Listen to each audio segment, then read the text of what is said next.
everyone. Welcome to the Cyano Museum of Art. It's so heartening to see so many friends, both new and old, here this afternoon on the opening day of Wu Chi-Tsung Synchronicity, especially on such a rainy day. So I just want to thank you all for being intrepid and joining us for this really special occasion. For those of you who are not familiar with me, my name is Michelle Mapplethorpe. I'm the executive director here at the museum, and it's really such an honor to introduce you all to an old friend and fabulous artist, Wu Chi-Tsung. Thank you.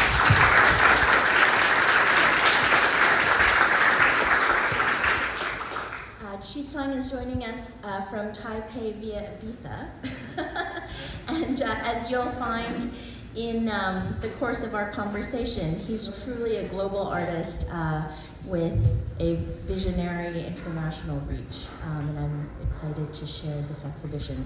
I'm also excited to share with you that this is Wu Chi-Tsung's first museum solo exhibition, and we're deeply honored for that privilege.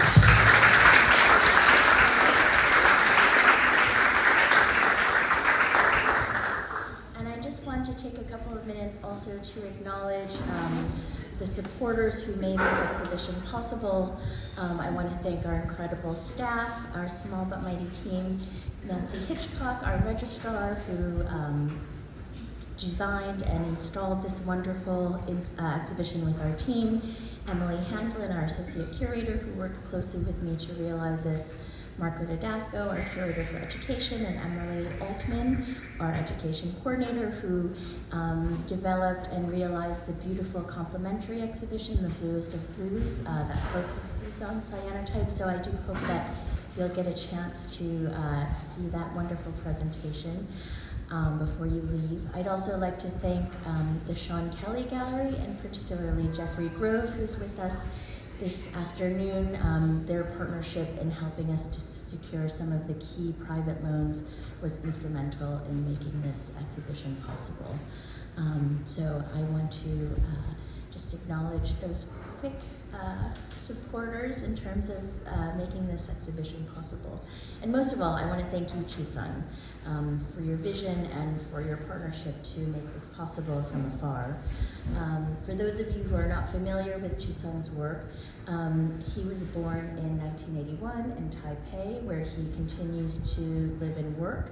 In addition to Taipei, he also is based in Berlin and Ho Chi Minh City, and we'll get into that in a little while.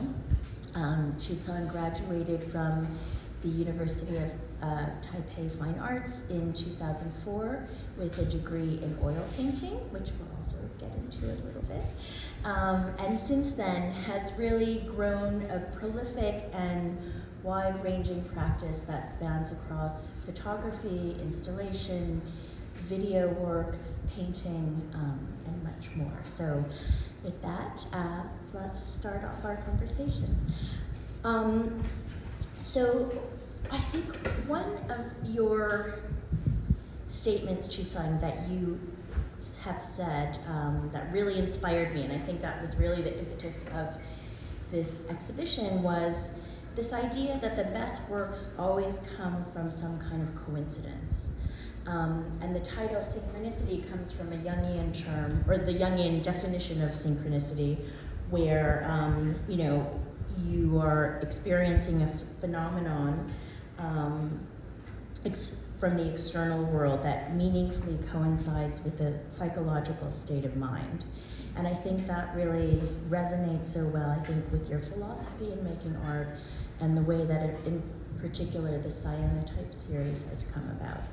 So maybe we can step back a little bit, and just everybody keep that in mind as we continue the course of the conversation. But if you could give people a little bit of a sense of how you first became interested in art, what led you to decide to focus your life on creating?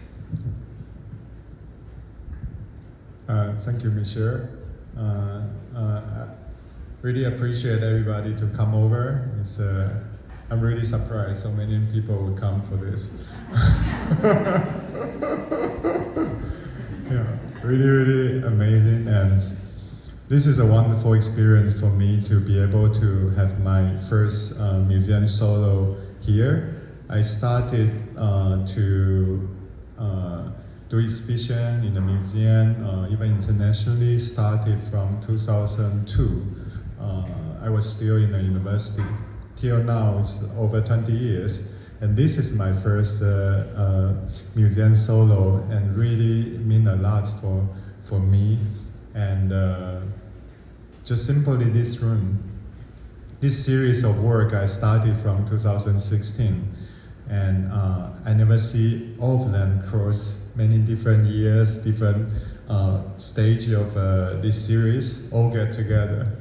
And when I walked in a couple of days ago to see this, actually I was really, really touched. You know, like all my kids, they went all over the world I haven't seen for so long, you know, since I gave the birth. And see them all got together is really touching. It reminds me so many things for years in this practice, as well as other video and installation work. Michelle asked about this idea of synchronicity in my practice. I would like to use one of the installations showing now. It's called Dust in behind this wall, and in our spot gallery. Yeah, that's a very special piece in my all my practice.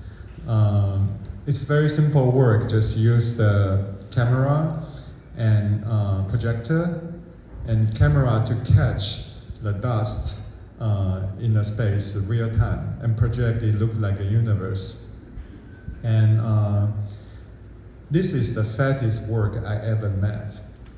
The whole process took me only 30 minutes.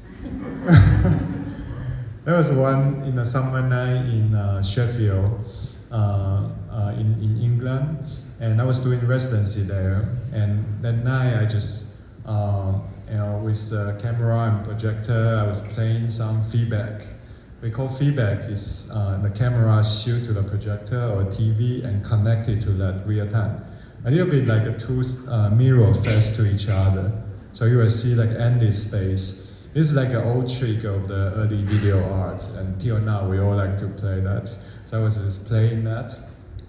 And my hand accidentally blocked the light from projector.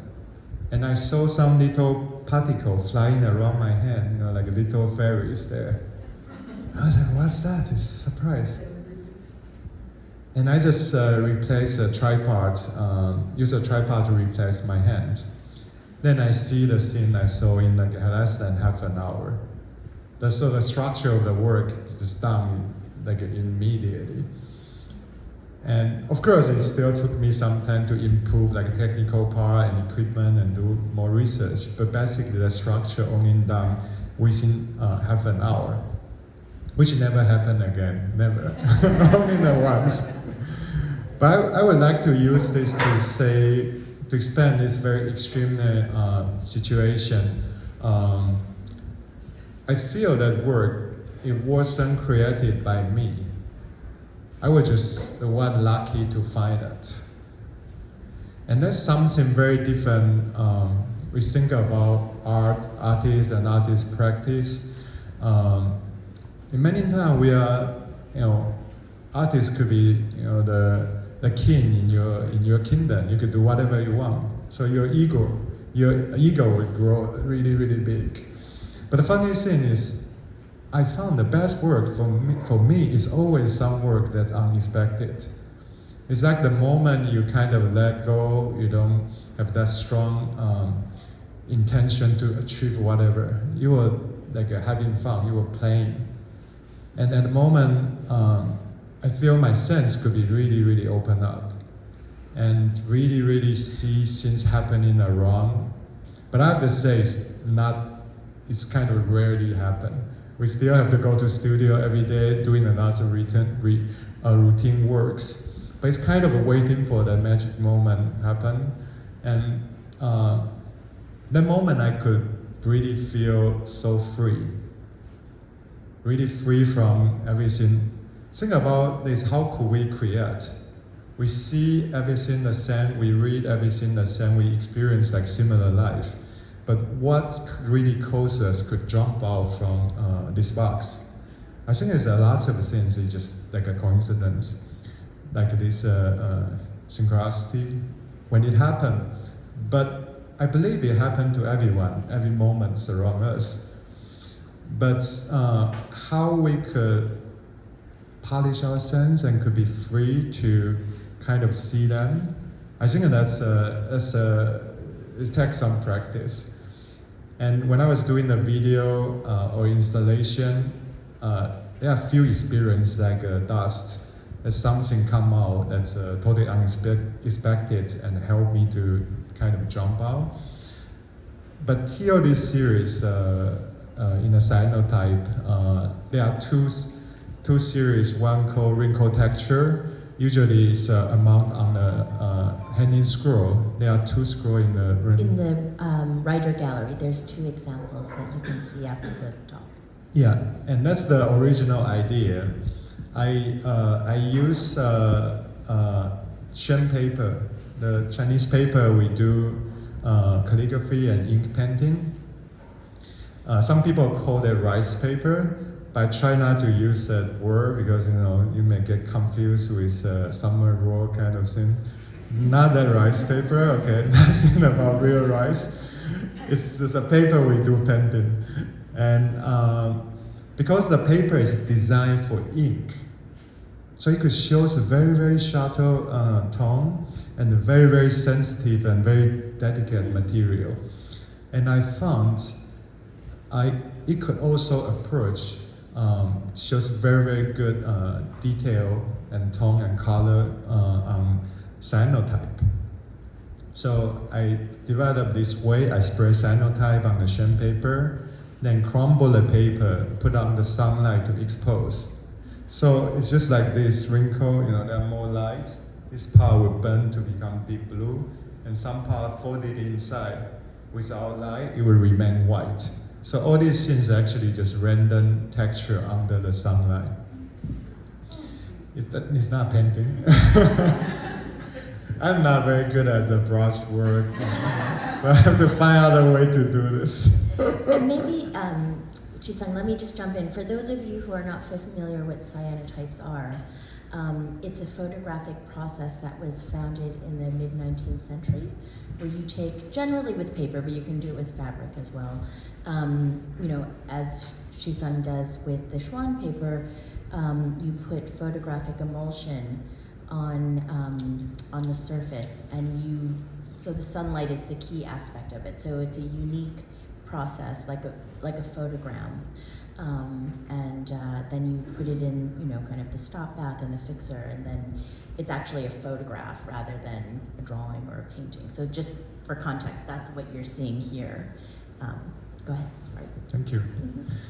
And think about this. Cyanotype needs a very strong UV light to react. So usually we do that under the sunlight, which is very different with most of photography in the dark room or in front of the computer. So I like that a lot, like a farmer doing that under the sunlight. I could work in summertime in Taiwan now. It's 38 degrees. I don't know how to count it. Really, really hot anyway. I could work on the sunlight 3 hours for that. Yeah. And under the sunlight is constantly changing. It's a cloud pass, the light change. There are wind will move the paper, so paper wouldn't stay still. And especially when you crumble the paper, you cannot control. Everything, is just random. And all these things put together, especially when you expose cyanotype under sunlight, you will see a little bit color tone different. The part with exposure or not, but you cannot really see what's happening, especially it's crumble, it's 3D. So I basically work in that just like a blind. But the very funny thing is, when I work on that, I will give it's certain kind of imagination. Although in the end, it never like what I thought it would be.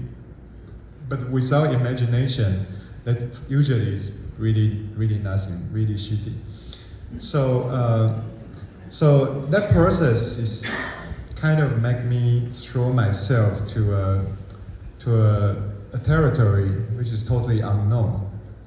And I have to do lots of paper, maybe few paper out of 100 I could use. But most of them, for example, like the collage work, some of them I use the bigger sheet, some of them I only use the little part. So I cannot remember, but it could be like a few paper to combine to make one work over here. But the best one, my favorite one, which I think is perfect, I don't want to touch, I would do the wrinkle texture to among that on the hanging scroll. So pretend it's like a Chinese landscape sunset, but not true, totally not. And this process really make me, those kind of randomness in the practice become something I try, I'm doing that pretty much every next day, and continue to do that already since 2012 now, so over 10 years already. And I have a bunch of paper, I don't know, dozens, thousands paper I cannot use, so shitty one in my studio. But the moment very magical when I choosing the paper, I go through a lot of paper. I was wondering what I was looking for. This paper is not really made by me. That's just a coincidence that happened over there. And in the beginning, I have a clear direction. This series was in order to have a dialogue with a traditional Chinese landscape, with the sunshui. So, for example, like that piece, this long, a white one, and this one are earlier. You could see more like a sunshui feeling inside. The three on the side that he's talking about, 72, 66, and 75. 62, 75, and 66. These are all from 2019. So he started playing with cyanotypes in 2016, which is the first time I did a studio visit with you, and I remember exactly, yes. You were just experimenting with the papers, but they weren't really coming together as a composition. And I think it's been so fascinating to watch your practice progress as it's become much more nuanced and sophisticated in terms of how you are taking these chance elements and harnessing them to create something sublime. And I think when we were walking through the exhibition the other day, Chi-Tsung was talking about different evolutionary moments in the process. Like I think you mentioned in this piece in 66, which is from 2019, you were much more involved, your hand was much more involved in the collage aspect of trying to create a certain image with the white areas versus the blue. But I think in other pieces like this one on my left is from 2023, he's using a different base, there's brass versus linen versus aluminum, and so all of these kind of permutations and just thinking about how to balance between chaos and order, right? And to really be able to synthesize that into your singular vision, I think is really incredible. And there's wonderful videos of Chi-Tsung on YouTube where you can see his process, and as he's continued with this collage process, his scale has increased. And unfortunately, we were not able, with the scale of our space, to show some of your most ambitious pieces, which are, over 12 feet tall, 20 feet long, and so it really becomes an environment that you become, it's an immersive environment that your body becomes enveloped in. And if you have the opportunity to experience those, it's really profound and it's really transformative because you just feel totally immersed in this other space, in this other world, in such a beautiful way. So, thank you. I really like to do the large format work.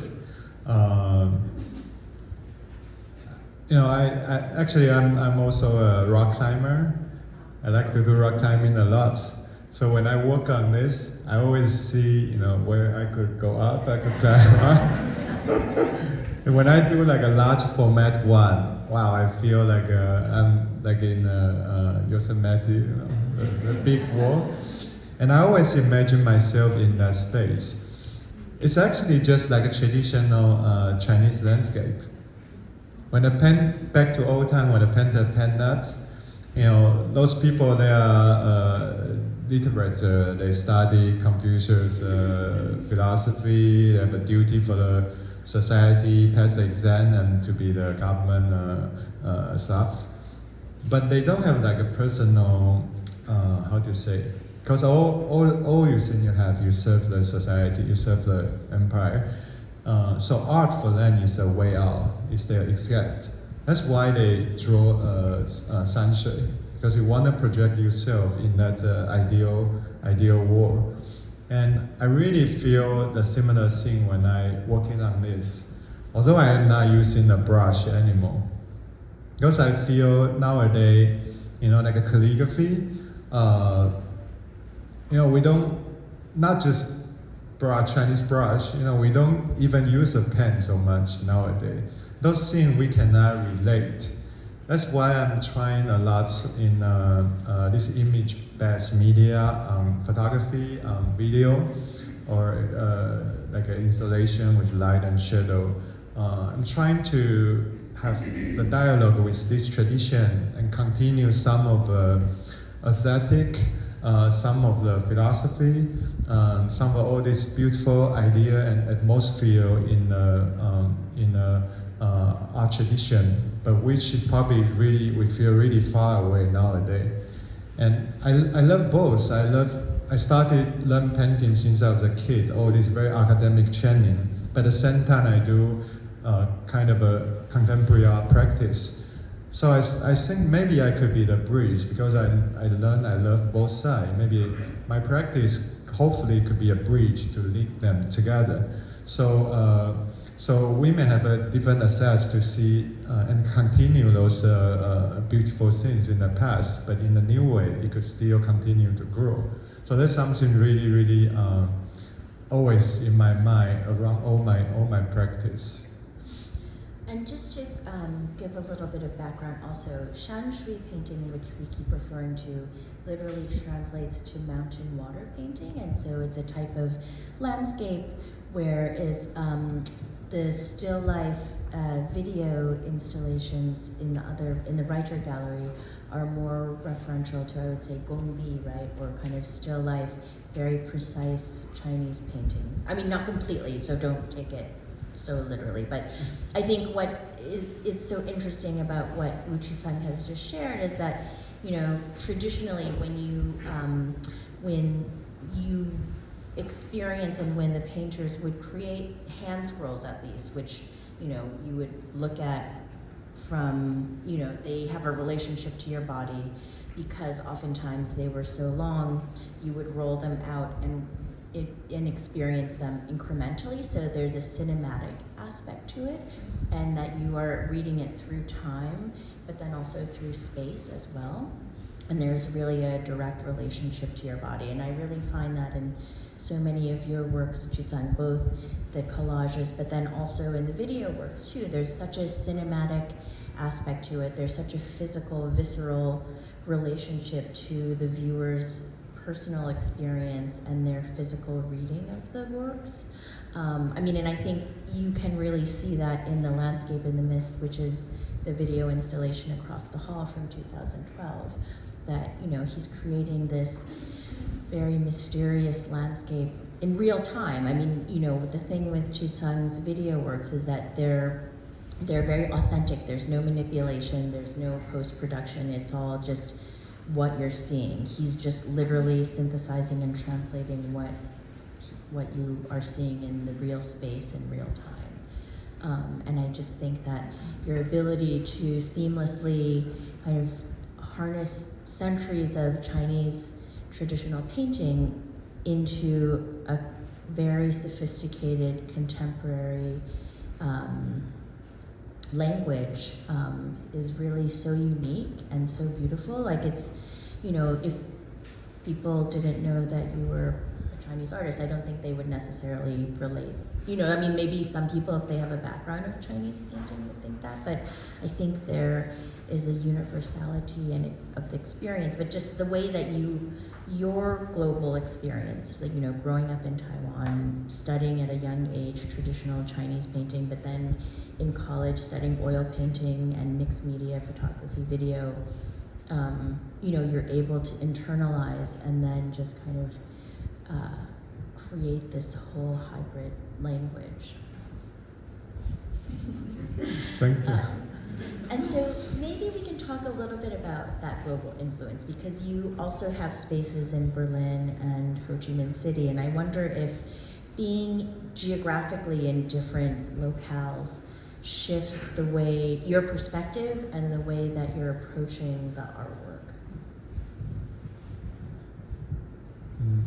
I will start this topic from where I grew in Taiwan. And Taiwan has this very interested in art history. You know, we always everybody know the problem between Taiwan and China. You know, they try to conquer us, and we stolen. Chiang Kai-shek stolen the lots of good artwork from Palace Museum, took to Taiwan. Thanks God. So those things everybody could see. Anyway, there's a complicated history, but Chinese culture always a very important part in Taiwan. In the beginning, in Ming and Qing dynasty, which is like a few hundred years ago, my family was from Hokkien, which is like a southeast of China, maybe three or 400 years ago to Taiwan. All the way till like a KMT party come to Taiwan, which is 1.5 century ago. And we also been through Japanese colony for half a century. And as well as US also had a lot of influence in Taiwan after the World War II, as well as Southeast Asia, many immigrants in Taiwan. So Taiwan itself is already very rich culture from many different regions put together. And when I was a kid, I started to learn calligraphy and painting. I was from very traditional, very academic training. So I learned pencil drawing, charcoal drawing, oil painting, as a Western painting, as well as calligraphy and Chinese ink painting. I would say this is very funny. In Asia, most of artists they learn art all started from the background similar like this. So we grew up like a bilingual in a way. You know, they have a regional culture and also the culture and art from the Western influence. And so we always stand kind of in between that. But the thing is, I noticed most of artists in the contemporary art would tend to choose more kind of international Western influence direction of the art, even now. And or it goes to very traditional direction, which is very regional scene and way more conservative. But neither of them are the way I want. So, and also since very early time, I feel the kind of a struggle in between these. I feel like a really big gap in between these two words. Although we are learning since both of them, but I always feel they have different systems, they have totally different mentality. But we just learn them as a form, but we didn't really dig deeper to understand the difference. So which is something I pay a lot of attention on that and trying to understand more. And since college, I started to have opportunity to go abroad to do exhibition. I took all these chance to see different art and different culture, trying to understand more and more about this. And which were related to what Michelle mentioned, why I have a studio in Berlin and in Saigon. Because many people thought I'm going to Berlin for like a development, but which is totally opposite. I'm so enjoying in Berlin. It's just nobody knows me, and I'm just like a young artist again. You know, I drive in Taiwan. I have a car to buy things, but in Berlin I don't. So I go to the hardware store, carry things, you know, take tram back home, and that things is really amazing. In Berlin, there are artists from all over the world for more than 20 years already. More and more artists get together there. And I have many chance to meet like a Latin American artists and become very good friends, which is impossible in Asia. And so I really like the kind of atmosphere is really, really free. Many people went to Berlin trying to see art. They saw this capital of art. They're gonna see lots of good art and good exhibition. Totally opposite. You're gonna see a bunch of shitty shit there. Lots and lots, terrible work, terrible performance, I have to say. But that's what makes Berlin so special, because you're free to do anything. Everything is possible there. And from my cultural background, it's very much, you know, trying to be a good student, trying to reach certain standard. But there give me some kind of environment and atmosphere. It's really, really free. Everything's possible. So Berlin is a place like that for me. And Saigon is another story. Vietnam is changing very fast these few years. And I was luckily met some friends in other exhibition, international exhibition. Then they invite me to Vietnam, to Saigon. Then I started to do the residency. I started to do a talk and exhibition over there.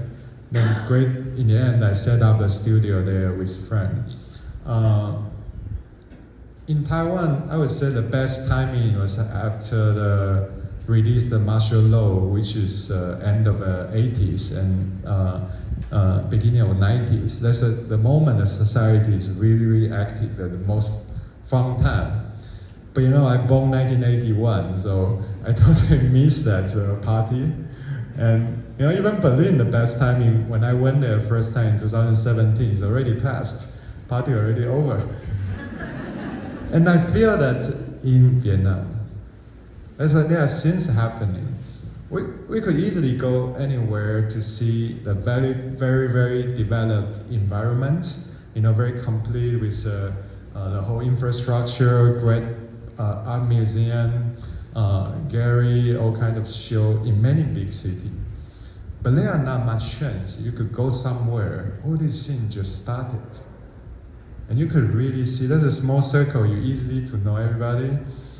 I remember once I was in Saigon, just went to a friend's open studio, 5 artists studio, not particularly anything special, and half of the Saigon art world came over. Everybody went. And that atmosphere is just amazing.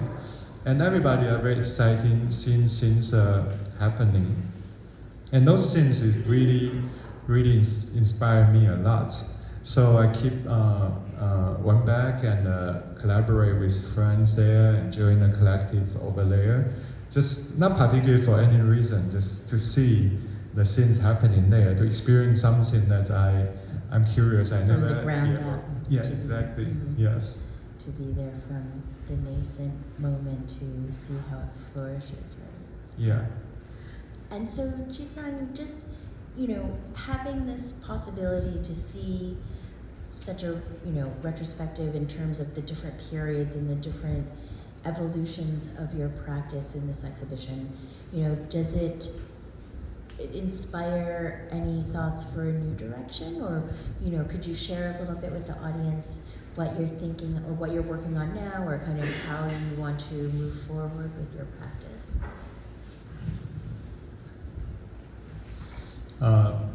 It's very funny. We were talking about the large-scale work, and I still have something in the studio working on. And I've been doing challenges this few years, and to do large work is really exciting. It's just like running a super marathon, like climbing a big wall. It's really challenging mentally and physically. But after doing that for a few years, actually I'm thinking to do something very small. You know, that's kind of the exercise, the brain exercise. When you do a lot of big one, then you do the small one. Then later you will try the even bigger one. So it keeps switching my kind of idea on this way. Actually, in a lot of my practice, they are just like a playing. I always find different way to play with this in the same way, but in a different perspective to try things. And also, I want to continue to work on my installation, because I have a series keep going on, but there are some idea I haven't been able to do for a while. Yeah, but I would say I also these few years is really exhausted. To keep many big project. I want to a little bit slow down. Just like what I mentioned, why I went to Berlin, I wasn't particularly for anything. I kind of feel for artists is our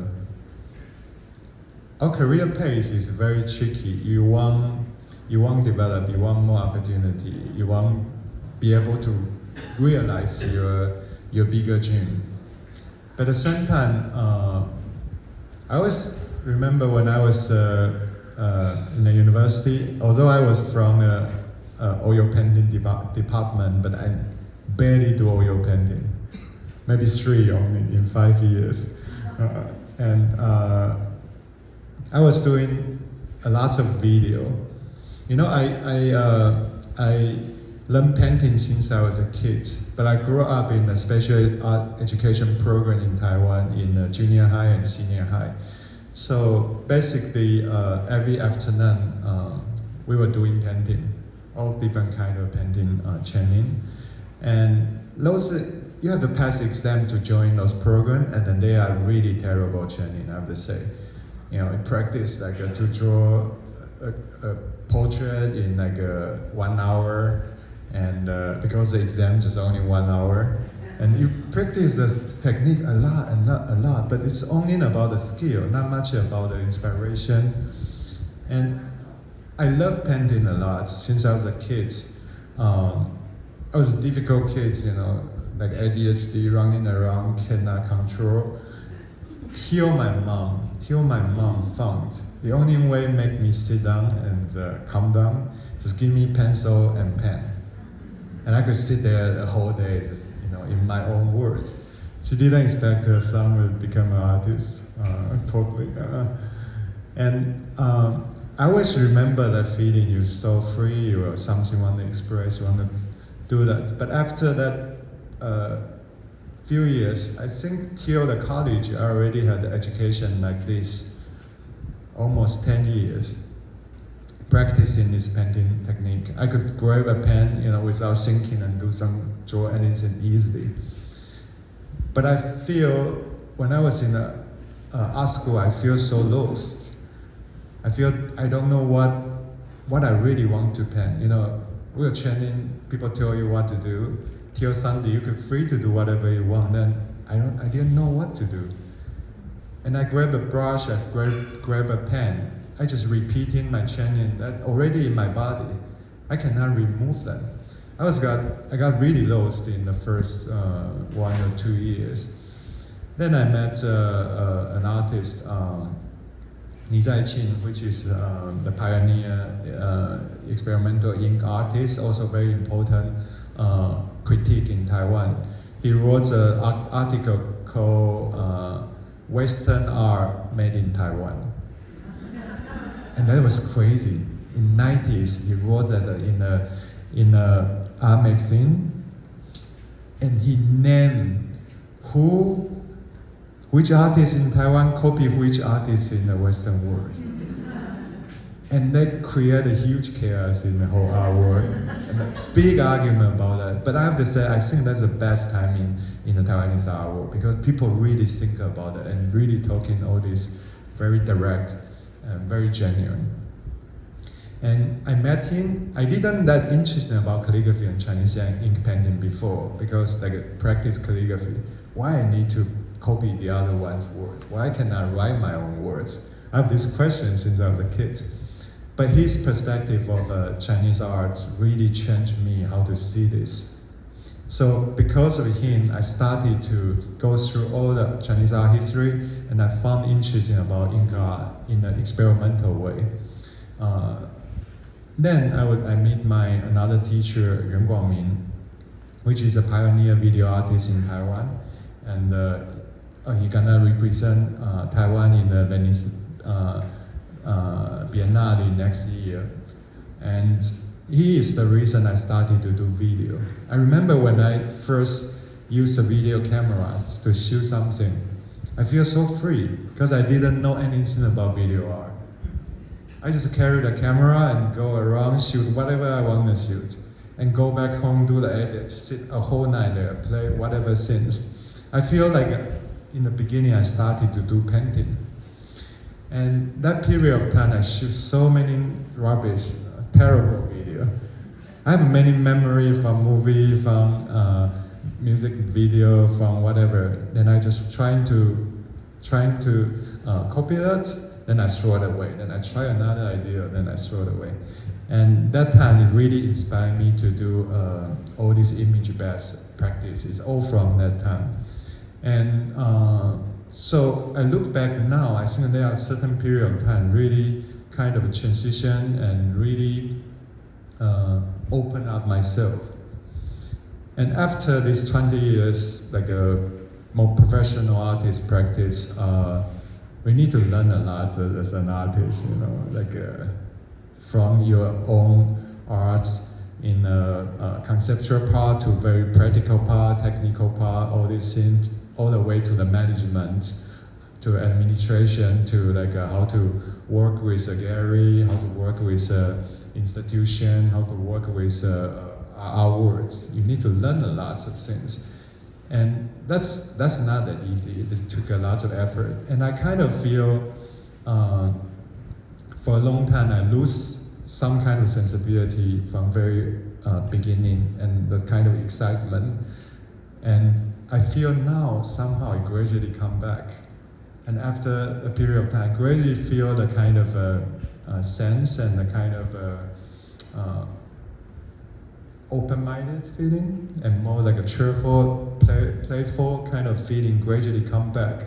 That make me want to try new idea, some installation idea I want to try for so long, and some video project I want to try for so long. So I would say the future things I'm thinking now is more like I would like to go back this very original feeling and start from there again.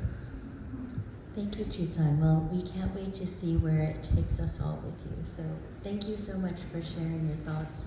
I'm sure the audience has a lot of questions, so we'll open up the floor to questions. Bonnie, do you have a question? Yeah. I'm just curious what your decision making was, what influenced you. You experiment with different shapes. You talked about how you like to work in different scales, but how do we understand, your use of condos versus murals versus smaller scale?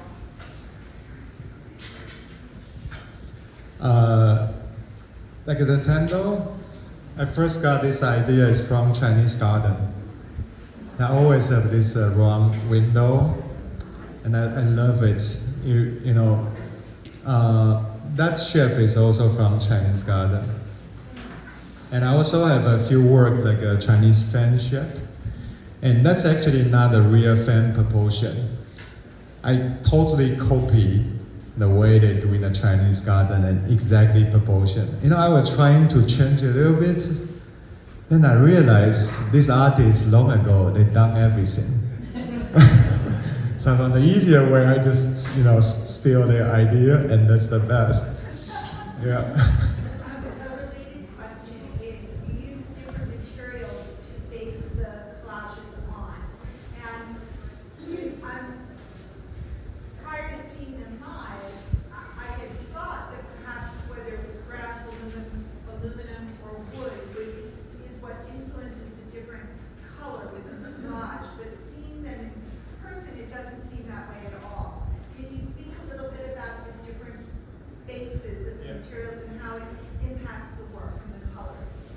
Okay, for example, this piece with a white background, that's a very early way I did. That's a plywood board foundation with linen on top and rabbit skin glue and gesso. That's typical like classical oil painting foundation. And actually, this series I combine like a old Western painting kind of material and technique as well as Chinese or Asian painting all together. So in the beginning there was gesso underneath. That's why you see it's way brighter. It's like a traditional painting, those empty space in the background. Then I removed the gesso, so like that piece, the smaller blue one, as well as this. And this piece with just linen, raw linen in the background. So the idea is just trying to let material itself to talk. And I really like the color. It looked like those painting on the silk. You know, after time it become like a brown. And so for a period of time I did that. Then later on I tried, this couple years I started to try this on the metal panel, either aluminum or bronze. And first of all, it was very stupid idea. I was thinking about, you know, the plywood. The linen is very safe. So, but plywood, maybe, I don't know, for 100 years, 200 years, they could have a problem. So with linen, they could remove easily to do the conservation for the work.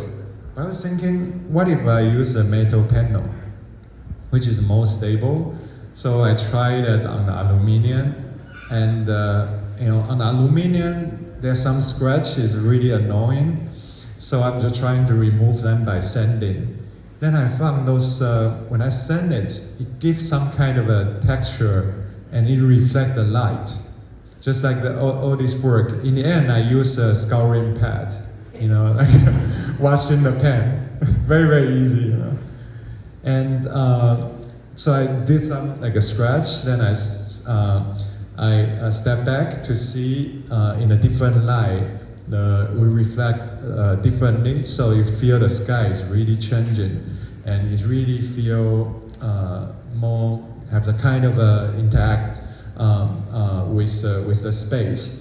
I hand work in my studio near the window, so during the daytime, you know, the natural lights keep changing, so during the day, the whole work is always different.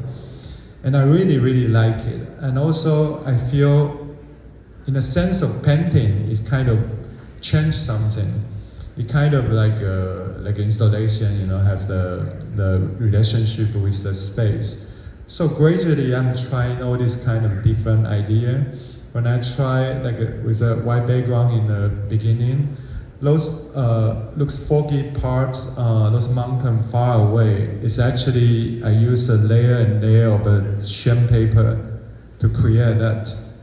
So imagine I put on a layer of paper, I have to do the acrylic gel for maybe 5 to 7 layers to seal the paper. Then I could do another layer. So you see like a little string, you know, like a little string, that could be 3 or 4 layers of paper on there. And a white background, I don't even remember how many paper layers. So that process is crazy. There's like a super labor intensive. Yeah, and so I pushed to the limit of all this technique. It's really like making a lacquer or something. It took really, really long time. Then I finished that direction, I feel, okay, I pushed it to the limit, then I stop it. I try something else. That's why this is also the white part, is all the blank sham paper, a layer and layer to create those foggy texture.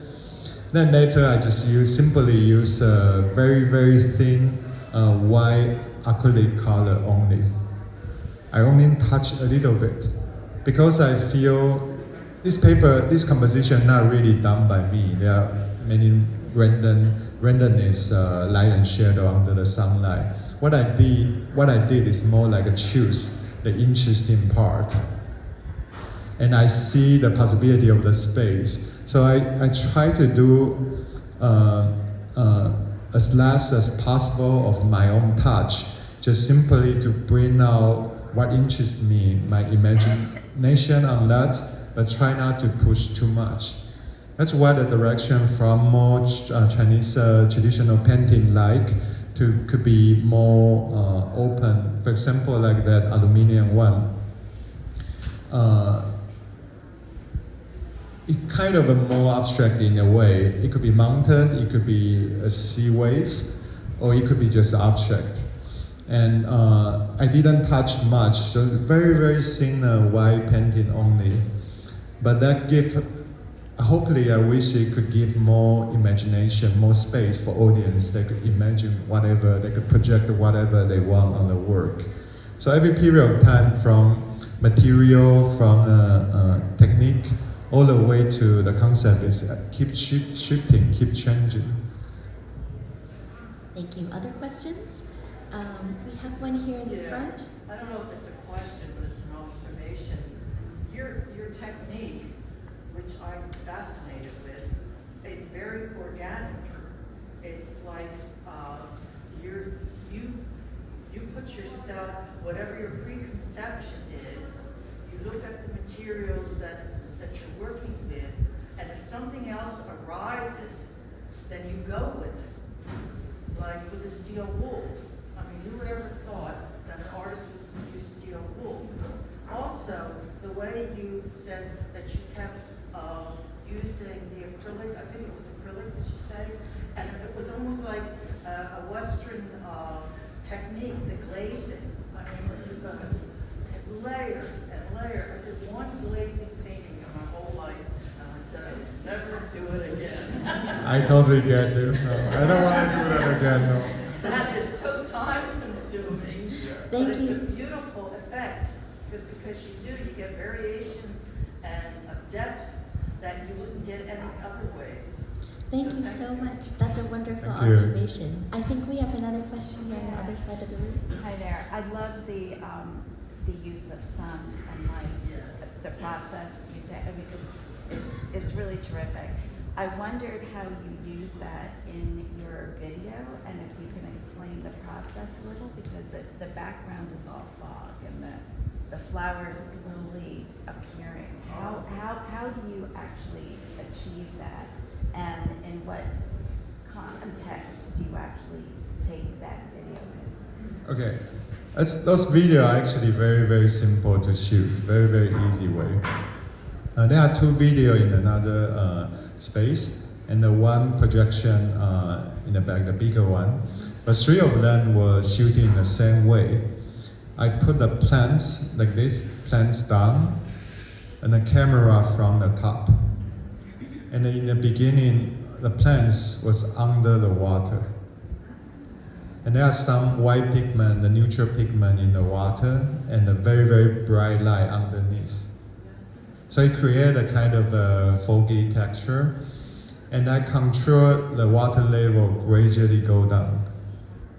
That's why sometimes the leaf will pump out, the flower will suddenly move. That's because of the water.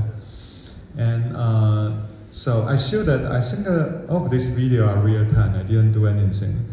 So it's just like in few minutes, water gradually go down, and I show that, then you reverse. So it's kind of repeating. The loop. A loop, yeah. And why I show this way was like in the traditional painting, it's Chinese is flower painting. I used to do bamboo, pine tree, orchid, those things since I was a kid. You know, those orchid, I love it. I love those things. And but I feel maybe nowadays people cannot relate to that so much. And I was working on the video a lot. So I was thinking, okay, maybe I could translate this traditional painting to a video. Just a simple idea. And how, for example, how you translate the emptiness space in a still image to become a moving image. That's why I come out with a way to shoot. I use water, but actually water was in order to contain the light. So the light gradually shifting. So the whole scene, the space is keep changing. So it's a little bit like traditional painting, but it's more alive in a way. And I want to talk a little bit about the bigger one, the landscape in the mist.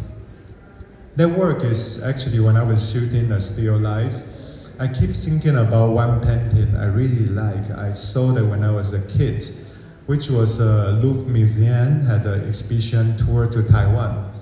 And there was a painting done by Coho, the French painter in 19th century, Coho. He painted this really, really poetic, really romantic atmosphere of those forests. And I was doing like a Chinese landscape painting at the moment. And I saw this oil painting, I was like, this is oil, but it looks totally like a Chinese painting for me. The atmosphere is so similar. So when I was shooting those videos, I keep thinking about that painting. So I'm trying to shoot a work to kind of feedback to Coho's painting. So it took me like a few months to look for those bonsai tree. The one in the video in the right hand side, that tree is about this size. It's like a bigger size of a bonsai. So I built a huge tank in order to put them in the water. And there was a chaos, you know, the tank full of the water is, I think it's over 2 tons. That was crazy. And then my container cannot hold and the water keep leaking and then my studio is full of the water. And the first time I put down the tree down, you know, I created scenes. It took me like a couple months to let them grow, look like a real, but I put down, all the soil fall down. The whole thing got destroyed immediately. That was chaos. But I really like the result. When the work is more foggy, it's really like a Chinese painting those atmosphere. But when the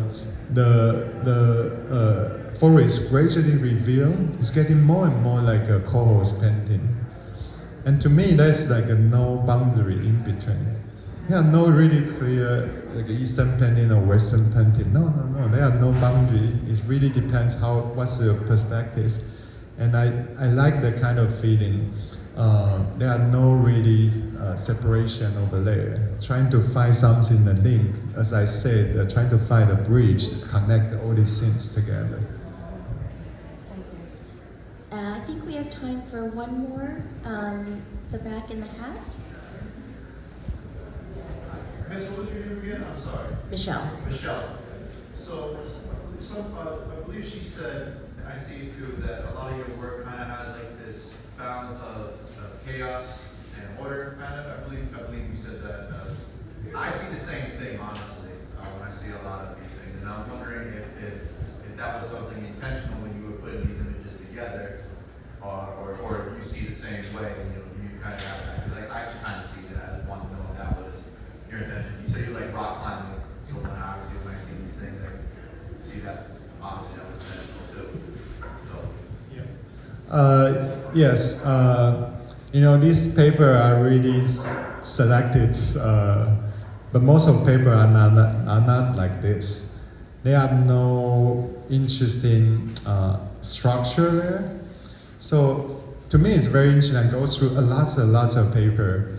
At the moment, from the beginning, I'm trying to look for something reflected to some masterpiece in Chinese art history or some artists I really like. All the way here now, I could be looking for like a nature landscape. I could be looking for remind me some Western painters' works I like, or just simply abstract. I feel the process I've been doing this.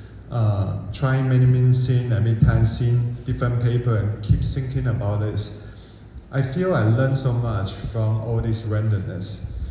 There is always something there. It looked like a chaos, but I'm looking for some order in this chaos. And I try to bring out what I see. And I feel this process over 10 years really teach me a lot. Think about this, all the composition come from myself, I'm gonna run out those ideas quickly. But I'm kind of constantly seeing the new things. And it's like always challenging myself, my expectation, the composition. Next paper, then, wow, this is totally unexpected. Then that can bring me some new thing. So I feel after all this, I gradually open up by this process, what I learned from this, and I see more and more possibility inside. And surprisingly, I do more, I feel more things I want to try in this series, actually. I feel it's like endless, I would never run out of idea in this. Yeah. Well, Chi-Tsung, thank you Yeah. so much again for your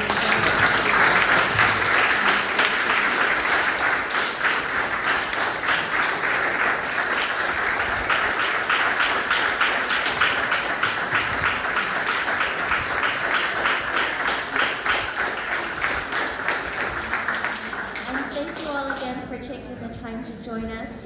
This exhibition runs until October 1st. We have many more exciting programs in relation to the exhibition, so please enjoy the show, and thanks again for joining us.